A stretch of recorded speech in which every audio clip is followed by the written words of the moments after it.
اس واقعے کی روشنی میں جو قرآن کی آیت سے میں نے ثابت کیا ہے، کیا پتہ چلتا ہے میرے بھائیوں کہ مومن وہ ہوتا ہے کہ جس کے سامنے ایک طرف مصیبت کا راستہ ہو اور ایک طرف گناہ کا راستہ ہو، تو وہ مصیبت کو اٹھانا اور پریشانی کو مول لینا یہ زیادہ بہتر سمجھتا ہے، لیکن گناہ کو اختیار نہیں کرتا ہے۔ یہ مومن کی نشانی ہے۔ ہمارے اور آپ کے پاس یہ نشانیاں ہیں؟ کیا ہم مومن ہیں؟ کیا ہم ایسا کرتے ہیں؟ اس لیے یاد رکھیے میرے ساتھیوں،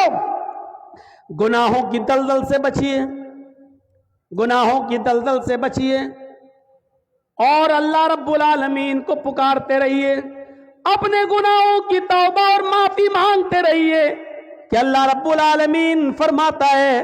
قُلْ يَا عِبَادِيَ الَّذِينَ اسْرَفُوا عَلَىٰ أَنفُسِهِمْ لَا تَقْنَطُوا مِن رَحْمَةِ اللَّهِ۔ اے محمد صلی اللہ علیہ وسلم میرے بندوں سے کہہ دو، یا عبادی الذین اسرفوا علی انفسہم، اے اللہ کے بندو، اگر تم نے گناہ کر کے، اگر تم نے ظلم کر کے، اگر تم نے عیاری و مکاریاں کر کے گناہ کر ڈالے اور زمین و آسمان بھی بھر لیے، اپنی جانوں پر تم نے ظلم کیا، اپنی جانوں پر تم نے ظلم کیا ہے اور تم حد سے آگے بڑھ چکے ہو، لا تقنطوا من رحمت اللہ، کہہ دو اے اللہ کے بندو، اللہ کی رحمت سے نا امید مت ہو جاؤ، اللہ کی رحمت سے نا امید مت ہو، اللہ رب العالمین تمہارے گناہوں کو اب بھی معاف کر دے گا، بشرط یہ کہ تم سچے دل سے توبہ کرو، استغفار کرو۔